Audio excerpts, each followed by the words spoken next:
किशोरनी मारल्यानंतर श्यामलाही हट्टाला पेटली. ती तुळशीमाईजवळून उठलीच नाही.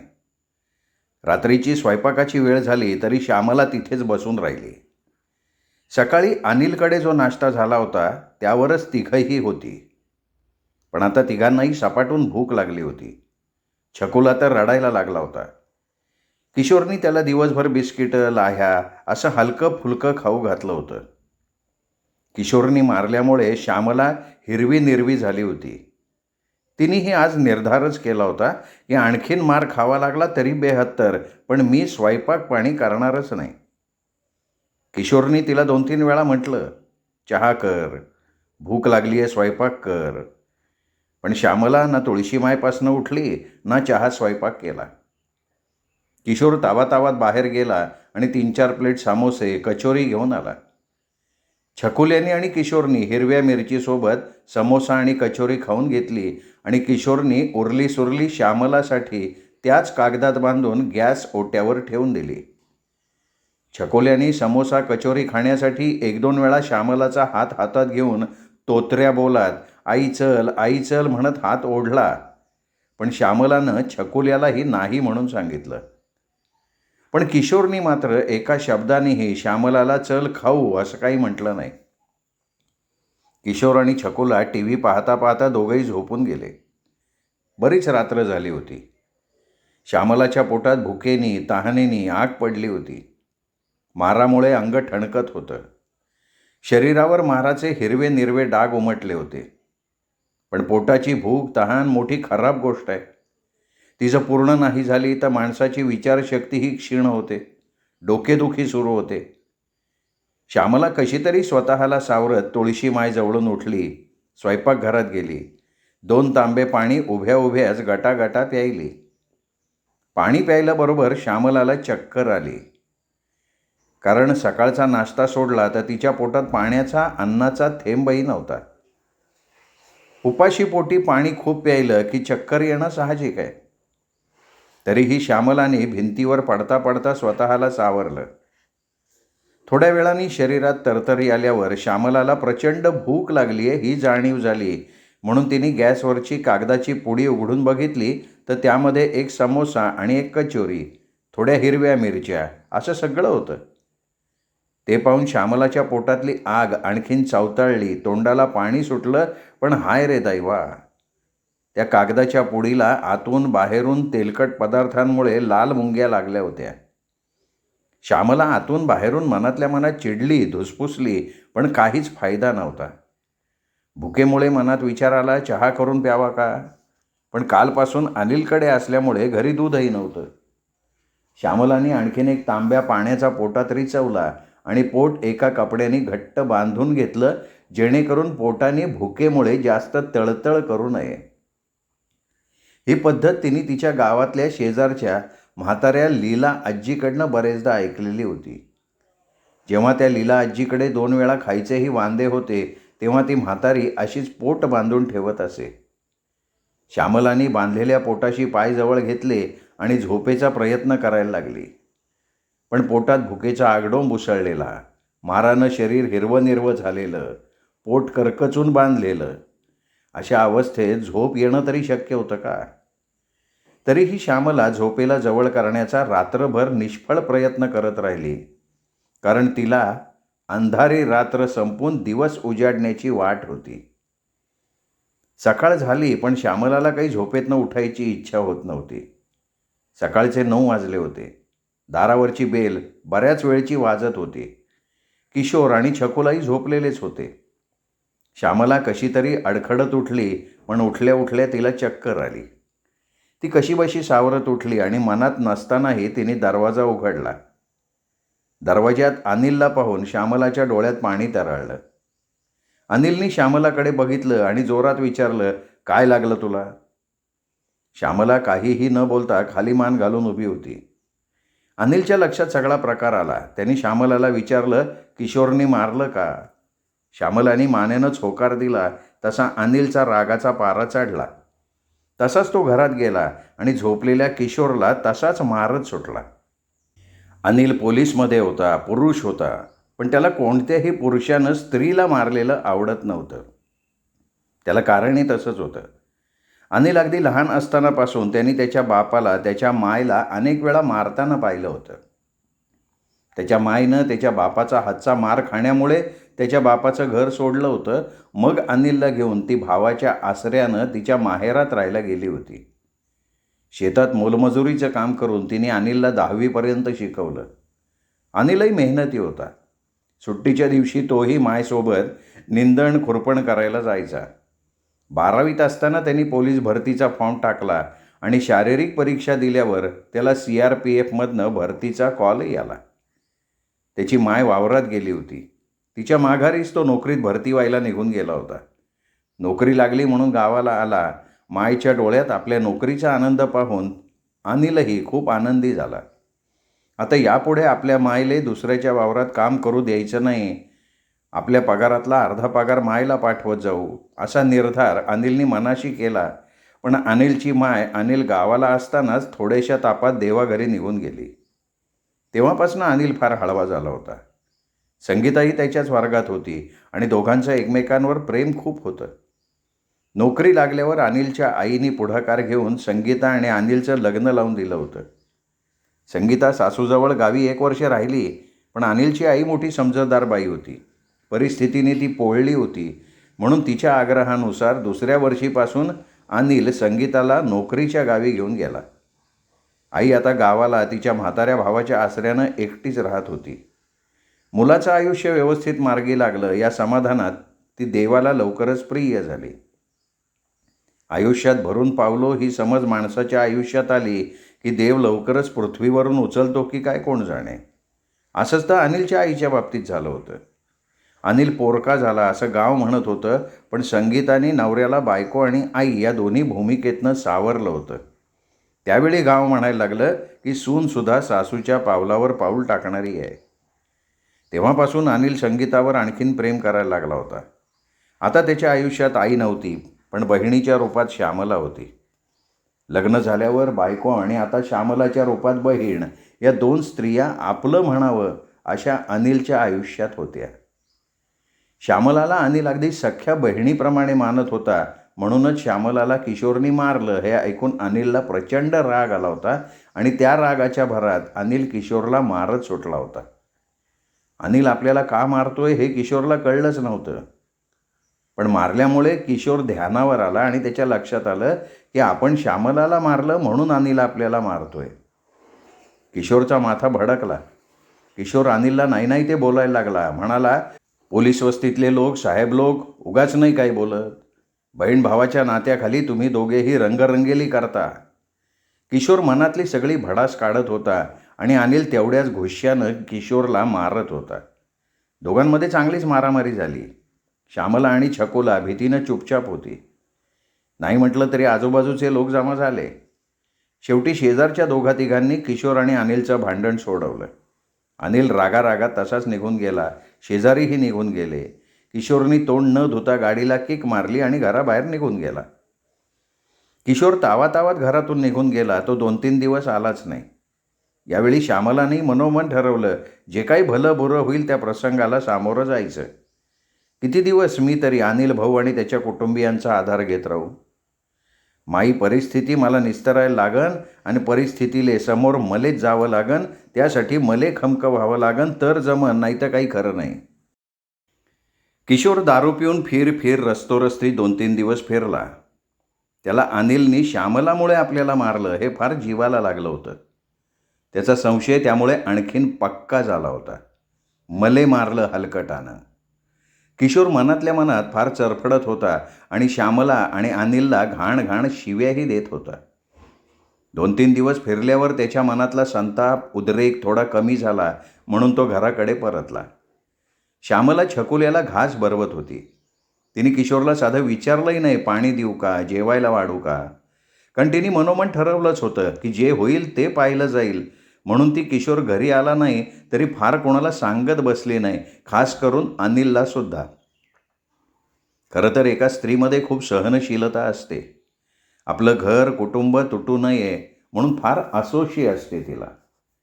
पण सहनशक्तीची मर्यादा संपली की ती सुद्धा समुद्रासारखं रौद्ररूप धारण करते. किशोर आतल्या खोलीत जाऊन झोपून गेला. 3 दिवसांपासनं तो जसा झोपलेलाच नव्हता. सायंकाळ झाली तरी किशोर उठलाच नाही. पार दिवे लागणीची वेळ झाली तेव्हा उठला आणि श्यामलाला दरडावून ताट वाढायला सांगितलं. श्यामलानेही आता किशोरचं काही ऐकायचं नाही हे ठरवलं होतं, पण ती माणूस होती. तिला पण राग आला होता. तिला भावना होत्या, मन होतं, पण किशोरसारखं संशयी व्यक्तिमत्व कुठे हे ध्यानात घेतं. श्यामलाने सायंकाळची दिवाबत्ती केली आणि बसली तुळशी मायजवळ देवीचं स्तोत्र म्हणत. किशोरच्या लक्षात आलं श्यामलाने ताट वाढलेलं नाही. आपल्याला आल्या आल्या पाणी दिलं नाही. किशोरला राग आला, पण त्यांनी चुपचाप ताट वाढून घेतलं आणि जेवायला बसला. तर छकुलासुद्धा त्याच्यासोबत जेवायला येऊन बसला. किशोरनी छकुल्याकडे बघितलं. त्याचे डोळे भरून आले. मनात विचार आला की श्यामलीले काही समजते का नाही? इतकं चांगलं लेकरू पदरात आहे, पण ती लागली त्या लफंग्या अनिलच्या मागे. किशोरनी जेवता जेवता छकुल्याच्या गालावरनं हात फेरला आणि छकुल्याला मांडीत घेऊन जेवला. जेवण झाल्यावर किशोरनी स्वयंपाकघरात शिल्लक राहिलेलं सगळं जेवण झाकण न ठेवता उघडंच टाकून दिलं. श्यामला रात्रीचं जेवण बनवायला स्वयंपाकघरात आली तर खाली पाणी सांडलेलं, जेवण उघडंच टाकून दिलेलं, जेवलेलं खरकटं ताट तिथेच पडलेलं. हे दृश्य पाहून श्यामलाला रागही आला. तिने जरा बडबडही केली. श्यामलाची बडबड ऐकून टी व्ही पाहत असलेल्या किशोरनी जोरात टीव्हीचा रिमोट दाराला फेकून मारला. किशोरचा चिडलेला अवतार बघून श्यामला गप्प बसली. पण किशोरच्या हे लक्षात आलं की श्यामला आता बदललेली दिसतीये. अनिलच्या भरोश्यावर श्यामला आता जास्त आगाऊपणा करून राहिली आहे. नाही ते विचार किशोरच्या मनात घोळायला लागले. एक प्रकारे संशयाला या विचारांनी खतपाणी घालून संशयाची मुळं पक्की करणं सुरू झालेलं होतं. श्यामलानं रात्रीचा स्वयंपाक केला, छकुल्याला जेवण खाऊ घातलं, स्वतःही जेवली आणि झोपून गेली. श्यामलाने ना किशोरला जेव म्हटलं ना झोप म्हटलं. तिला किशोरसोबत बोलायचीच काय, त्याच्याकडे पाहायची पण इच्छा होत नव्हती. माहेर जवळ असतं तर सकाळी उठून माहेरच्या रस्त्यानं लागली असती, पण इथे पडला होता दूरचा फासला. श्यामलाचं हे रूप पाहून किशोर मनातल्या मनात फार चडफडत होता. आधीच चिडका आणि वरून कोणी असं वागलं की त्या माणसाचा संताप होतो. किशोरचंही तसंच झालं. त्यांनी 1-2दा श्यामलाशी बोलायचा प्रयत्न केला, पण ती छकुल्याला कडेवर घेऊन तिथून निघून गेली. किशोरनी आलेला राग मनातल्या मनात गिळला. किशोर 2-3 दिवसापासून ड्युटीवरही नव्हता गेला, पण आज तो सकाळी उठला आणि बाहेरच टपरीवर सामोशासोबत चहा घेऊन ऑफिसला गेला. अनिल त्या दिवशी किशोरला मारून तावातावात निघून गेला, पण 4-5 दिवसात अनिलचं मन द्रवलं, कारण त्यांनी श्यामलाला बहीण मानलं होतं. किशोर तर आता अनिलसोबत बोलतही नव्हता. किशोरने आपली ड्युटीची शिफ्टही बदलवून घेतली होती, त्यामुळे अनिलचा आणि त्याचा समोरासमोर सामना होण्याचा प्रश्नच नव्हता. अनिल त्या दिवशी ठरवून सायंकाळच्या वेळी श्यामलाकडे गेला. छकुल्याची आणि श्यामलाची विचारपूस करण्यासाठी गेला. अनिलला पाहून छकुल्यालाही आनंद झाला. श्यामलाच्या जीवात जीव आला. अनिलनी छकुल्यासाठी भरपूर खाऊ आणला होता. श्यामलाची अनिलनी मोठ्या भावासारखी विचारपूस केली. श्यामलाच्या डोळ्यात घळाघळा पाणी यायला लागलं. श्यामला अनिलला म्हणाली, भाऊ मला ट्रेनमध्ये बसून द्या, मी छकुलीला घेऊन माहेरी जाते, आता काही मायावाली इथं राहायची इच्छा नाही. अनिल हो म्हणाला. तो जायला निघणार तेवढ्यात श्यामलाने त्याला जबरदस्तीने चहासाठी थांबवलं. अनिलही श्यामलाच्या आग्रहाखातर थांबला. तेवढ्यात अनिल श्यामलाच्या घरातल्या संडासमध्ये लघवीसाठी गेला. तो बाहेर आला तसा त्याला समोर किशोर दिसला. किशोरची ड्युटी आज लवकर संपली म्हणून तो परत आला होता. अनिल किशोरशी बोलायला गेला तर किशोर आतल्या खोलीत निघून गेला. श्यामलाचा रडून अस्ताव्यस्त झालेला चेहरा आणि अनिलचं बाथरूममधून येणं किशोरच्या मनातला संशय धडाधडा धडका मारायला लागला. श्यामला अनिलसाठी चहा घेऊन आली. अनिलनी चहा न घेता तिथून काढता पाय घेतला. मग तर किशोरच्या डोक्यातला संशयाचा किडा फार वळवळ करायला लागला. त्याने अनिल गेल्यावर समोर येऊन श्यामलाला मारायला बोलायला सुरुवात केली. श्यामलाही तोंडातोंडी यायला लागली. किशोरचा राग अनावर झाला आणि किशोरने बाहेरचा दरवाजा घट्ट लावून घेतला. जे हाताला येईल ते श्यामलाला मारत सुटला. अनिल यायच्या आधी श्यामला ताटात नवीन धारदार चाकूनं भाजी कापत बसली होती. आज किशोरच्या अंगात जणू तांडव करणारा राक्षस घुसला होता. घाबरून बचावाचा पवित्रा घेऊन उभ्या असलेल्या श्यामलाच्या पोटात किशोरनी त्या चाकूनी सपासपा वार केले. श्यामलाचं सगळं आतडं बाहेर आलं. तिने खूप जोरात किंकाळी फोडली, आई व मेली. तरीही किशोरचं सपासप वार करणं सुरूच होतं. श्यामला जेव्हा धाडदिशी रक्ताच्या थारोळ्यात आई व म्हणत कोसळली, तेव्हा किशोर भानावर आला. छकुला टाहो फोडून रडत होता. त्यावेळी जणू नियतीही दबा धरून बसलेली होती. श्यामला जागीच गतप्राण झाली. तुळशीमायजवळचा दिवाही विझला. आज तुळशीमायही हमसून हमसून रडत होती. सगळ्या दिशा ओस झाल्या होत्या आणि मूकपणे जणू अश्रू ढाळत होत्या. किशोरनी आज श्यामलाचं कायमचं तोंड बंद करून टाकलं होतं. किशोर बराच वेळ मानेत मुडकं खुपसून बसून राहिला. तोपर्यंत बाहेर लोकांची तोबा गर्दी जमली होती. किशोरनी विफल्लक मनस्थितीत दरवाजा उघडला आणि आतलं दृश्य बघून लोक सैरावैरा झाले. पोलिसांची गाडी येईपर्यंत काही लोकांनी किशोरला तूड तुडवला. पोलिसांची गाडी आली, किशोरला घेऊन गेली. एकीकडे श्यामलाची बॉडी पोस्टमॉर्टेमसाठी पाठवण्यात आली. तोपर्यंत अनिलही घटनास्थळी पोहोचला. तो छकुल्याला आपल्या घरी घेऊन गेला. अनिलनी श्यामलाच्या मावशीच्या दवाखान्यात तातडीने फोन लावला. मावशी, श्यामला खूप आजारी आहे. जसे असाल तसे लवकरात लवकर बंगलोरला निघून या. श्यामलाचे आईबाबा आणि मावशी काका स्पेशल गाडी करून कसे तरी बंगलोरमध्ये पोचले. पण घराचा पत्ता माहीत नसल्यामुळे ते सगळे गाडी घेऊन पोलीस क्वार्टर्सला गेले. तिथे त्यांना किशोर, अनिल दोघंही भेटले नाहीत. पण तिथल्या साहेबांनी एक पोलीस सोबत देऊन त्यांना अनिलकडे पोहोचतं केलं. अनिलकडे पोचल्यावर आईबाबांनी अनिलला त्याच्या बायकोला विचारलं की श्यामला कोणत्या हॉस्पिटलमध्ये भरती आहे, आमचं जवाई बुवा कुठं आहे, श्यामला आले असं काय झालं, इतक्या तातडीने तुम्ही बोलवून घेतलं. अनिलराव सांगा, सुनबाई तू तरी सांग. श्यामलाचे आईबाबा विचारत होते. पण दोघंही नवरा बायको शांत होते. ते सारखे पाहुण्यांना म्हणत होते, पाणी प्या, मग आपण दवाखान्यात जाऊ, कारण एवढ्या दूरचा प्रवास करून आले, थकले असाल. पण मायबापाचं मन काही लागत नव्हतं लेकीला पाहिल्याशिवाय. अनिलच्या घरातही स्मशान शांतता पसरली होती. इतका बोलणारा अनिल आज गप्प गप्प का? आई बाबा मावसा मावशीलाही विचार पडला होता. श्यामलाच्या मावशानं एक दोनदा विचारलं, अनिलराव तुम्ही का सांगत नाही काही? अनिलनी महत्प्रयासानं उत्तर द्यायचं टाळलं. पाहुणे पाणी घेत असताना अनिलला एक फोन आला. अनिलने तो फोन घेतला, पण तो बाहेर जाऊन बोलला. अनिल फोनवर फक्त हो, नाही, लवकर पोचतो एवढी 3च वाक्य बोलला. घरात आला. आई बाबा मावसा मावशी सगळ्यांना म्हणाला, चला श्यामलाला दवाखान्यात भेटायला जाऊ.